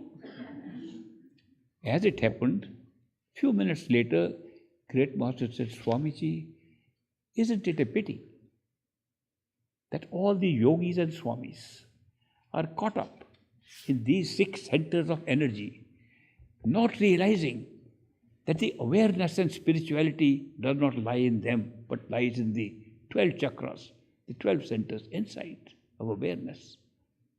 They don't realize there are 18 centers and they are all confined to the 6 centers. Swamiji said, Master, I have never heard of these 18 centers. I have only heard of these 6 centers. Where are these 18 centers that you talk of? He said, have you not heard that these 6 centers are Pinda, physical. Then there are 6 centers of Anda, of the astral areas. Then there are 6 centers of Brahmanda and Sachkhanda. You never heard of it? He said, I never heard of it. Will you please explain to me in detail where these centers are? Great Master said, you know, it's a very long subject. Since you have never heard of it, it will take me a very long time to explain. I don't have that time here. But if you like to come to my headquarters, the Dera in Punjab, I'll certainly try to explain to you. And so they said lunchtime, and they got up. And Swami Brahmananji said, this is something entirely new, never heard of it. Where are these 18 chakras? I only heard of 6 chakras. Sometimes people would say that the crown chakra might be the 7th chakra, but never these 18 chakras. Where are these lying? At night he could not sleep. He told my uncle next morning, I can't sleep. I have to find these 18 chakras. He wound up his ashram. Told all his followers, I am closing this Ayurvedic shop, I am closing down my ashram, I have to go to Punjab to this white bearded man who is talking of 18 chakras, I have to find out what they are. And he came there. He informed Great Master, I am coming. According to your promise, I will come and learn about the 18 chakras. Great Master ordered he should be lodged in the best guest house available in the Dera. He should be given VIP treatment. There should be attendants attending to him at all times. He should be served food, the best food we have. And he will sit with me during my discourses. And he will have access to me 24/7. If you want to see me anytime, he can see. This kind of VIP treatment has never been given to anybody. We Sevadar were surprised. Why is Great Master giving so much attention to this man? But Swami Brahmanand came, being taken care of. He never had that experience before. Servants attending on him. And he therefore felt very happy. He used to wear saffron-colored cloth, saffron, bagua, and a saffron-colored cap, and also a muffler, which he used to hold with his hands and walk with great stride. I still remember. Very nice man. Dark-colored, but very bright eyes. I still remember his face very clearly. He would sit next to Great Master. And Master would say, these yogis and swamis have no idea what the truth is. They are confined to the 6 chakras of the energy and think that is spirituality. And this man would look like this. After some days, Swami Brahmanand said, Master, I have a problem. Yes, Swamiji, what is your problem? My problem is that when you speak, I am sitting on your side. I have to keep my head turned all the time to listen to you. I've got a pain in my neck. Great Master said, I also noticed it. No, you should sit in front. So they said, place a special chair for Swamiji in front. So Swamiji began to sit in front. Because the stage used to be high, where Great Master sat. After a few days, Swamiji complained against. Master, I have a problem. Yes, Swamiji, what is your problem now? My problem is, my chair is right at the bottom, and I have to keep my head up like this to listen to you. And I've got a pain in my neck. Great Master said, I also noticed it. Put the chair 20, 30 feet back, in the middle of the audience. The chair was moved at the back. After a few days, he again said to Great Master, Master, I have a problem. What is your problem now? Master, problem is, I want to listen to you attentively. But I notice people are sitting behind me and I'm blocking their view because I'm sitting in a chair. And it bothers me, I can't understand you fully. My botheration is about people sitting here. Great Master said, I also noticed it. Remove the chair. Let him sit like ordinary people. So gradually, he's sitting like anybody else. All of us became the same. All VIP tension finished. During those VIP days, he once wanted to test if Great Master was sincere in saying, you can see me anytime, 24 hours. He went after midnight. And all the doormen had been instructed, if Swamiji comes, he can come anytime. They said, certainly Swamiji come. And Great Master was woken up at night. Swamiji want to see you. And Swamiji went in. Great Master was in his bed. He said, yes, Swamiji, what can I do for you? No, just wanted to say hello. Okay, that's fine. Good. Go to sleep. So he said, he means what he says. He's a sincere person. Begin to have faith in the man. Then he heard all about the higher planes of awareness. That the astral plane are different centers. All the 12 centers are within this small area of the head. From the eyes to the top of the head, all the centers are there, backwards and upwards in the center. As he understood them better and better, he got initiated from Great Master for this practice. Great Master gave him a small little hut to practice his Ayurvedic medicine. So he got the Ayurvedic medicines, and I used to practice homeopathic medicine at that time. So Great Master had given me also a little place. It was next to his. So I was doing homeopathy, and we would sometimes sit together. Once I was sitting with Swamiji, after it lost the VIP status, and he told me, he says, your master is a very good diplomat. I said, what makes you say that? He said, if I had been treated like I am being treated today, on day one, I would have gone back to Karachi. He gave me VIP treatment and made me feel so important. It was all my ego he was feeding. Today my ego has been crushed, but he has trapped me with his love. His love has trapped me. I can't go anywhere. I said, that is how these perfect living masters work. Just giving you an example of these 6 centers and the centers of awareness. They lie differently.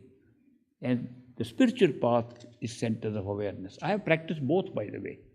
I have practiced the Kundalini awakening. I have practiced the attention on different centers. I have practiced different mantras used at different centers. And all it does is that you start by a wakeful state, go to a samadhi state at the bottom, and go step by step upwards and come back to where you started from. So the Great Master says, why do you have to go down in a building? If you're already at the 6th floor, go up to the 18th. Don't have to go to 0 to come back up. So therefore start from here and go in the centers of awareness. I'll see you after lunch. Please enjoy your lunch. See you about 3 o'clock.